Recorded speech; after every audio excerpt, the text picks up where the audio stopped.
Here's a quick example of what we're building today. Which tasty treat can I tempt you with today? Hey there, friend. Feeling snacky? I've got the crispiest chips and the chewiest bars. Get ready for a flavor explosion with our delicious snacks. This lip syncing component brings lip sync to any 2D panel, be it a world panel in the game world or a screen panel in your HUD. To get this working, there are two things you're going to need. One, some audio with dialogue, and two, a set of images representing the 15 mouth shapes supported by the S&box Viseme system. I'll include download links to the assets that I'm using, in case you're missing one or both of these, but want to follow along. The example mouth shapes and the dialogue I'm using are all generated by GPT-4o, and you are free to use them however you wish.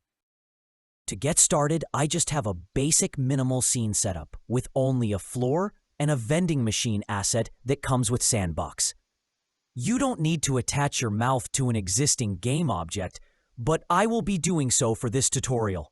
So let's just create a new empty child object and call it mouth. Now, on this object, we're going to add a component and go with Lip Sync 2D, then create a new simple component.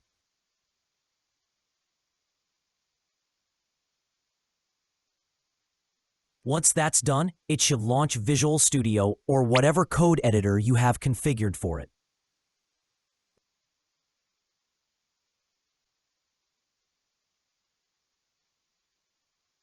Let's start by defining a new property for the sound that will be driving the lip syncing. Next, we are going to need an enum for the 15 Viseme shapes that are supported. I'll just copy over a version I have from writing it earlier, although the comments may be slightly off for a couple of them, so bear that in mind. Now we add a public field called current Viseme, which will let the lips know what position to be in. Then we need a way to keep track of the sound handle. Now in the onUpdate, we will start by calling the base method. If the sound handle isn't valid, then we will just set the mouth shape to the default SIL shape and return. Otherwise, we will make sure the lip syncing is enabled for the sound handle and then update the shape for the mouth. Now to implement the update shape method, we'll start by fetching the Visemes from the lip sync property of the sound handle. If it's null or empty, then we can just set the mouth to default and return. Otherwise, we keep track of the strongest value, which will tell us which mouth shape has the highest probability of matching the dialogue audio. We can then update the current Viseme field to whichever shape had the highest value. We will add an override for the onDisabled method and just be sure to reset the Viseme shape to the default.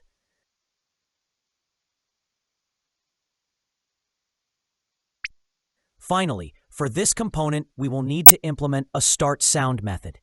Inside of it, we will first make sure the sound handle is valid, and if it is, then we will stop the audio if it's already playing, so that the new audio doesn't overlap with the one that's already playing. If the sound isn't set, then we can just return. But otherwise, we can play the sound at the current location and store the sound handle for it.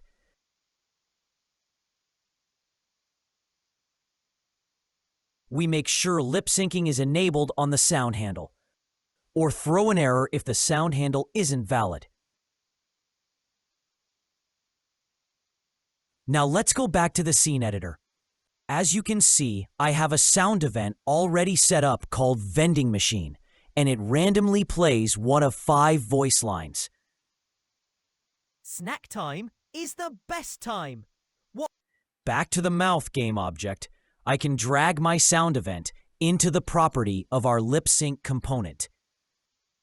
Now we can create a razor panel that is going to contain and animate the lips. I'll just call it Mouth 2D and save it in my UI folder.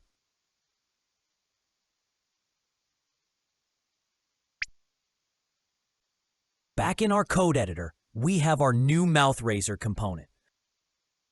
We don't need the default property, so we can remove that and add a field for the current Viseme shape.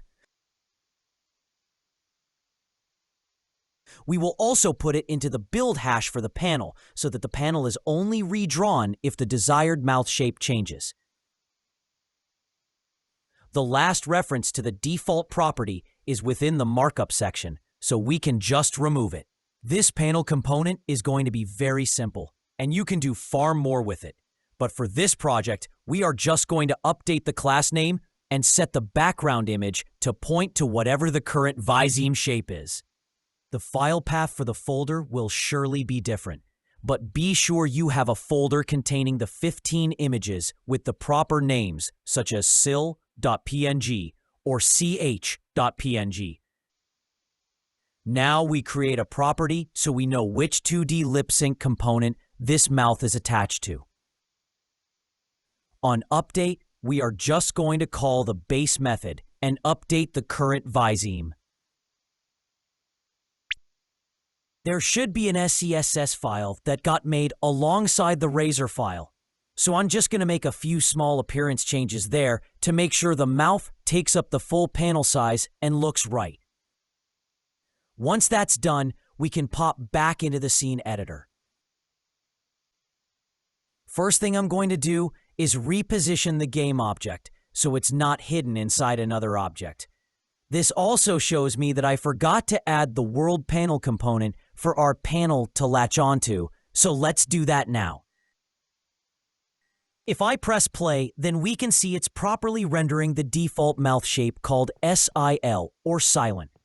The panel is not positioned well though, so I'm going to change the position to some values that I already worked out to fit with the vending machine.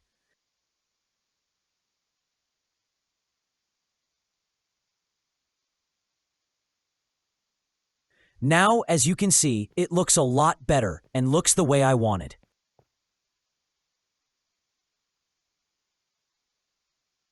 The last thing we need to do is drag the lip sync component to the mouth component.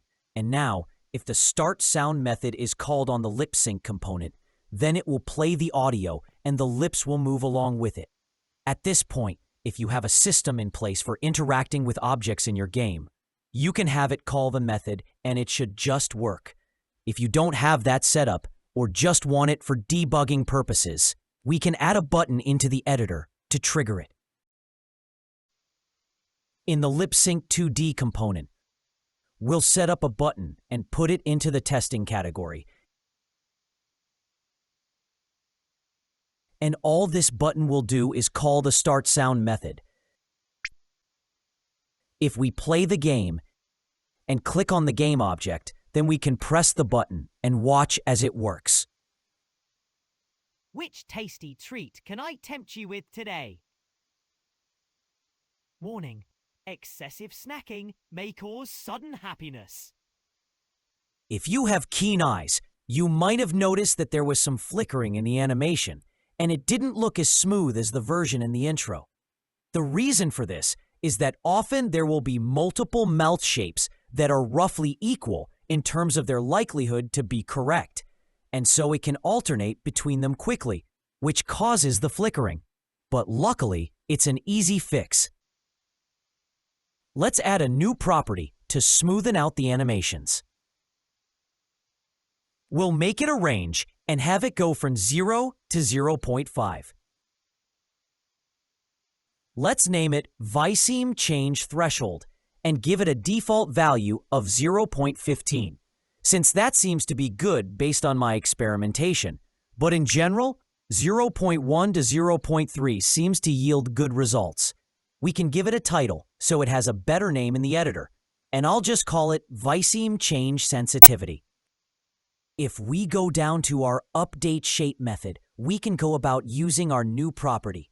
First, let's keep track of the new value and what our current Viseme shape is from the last update.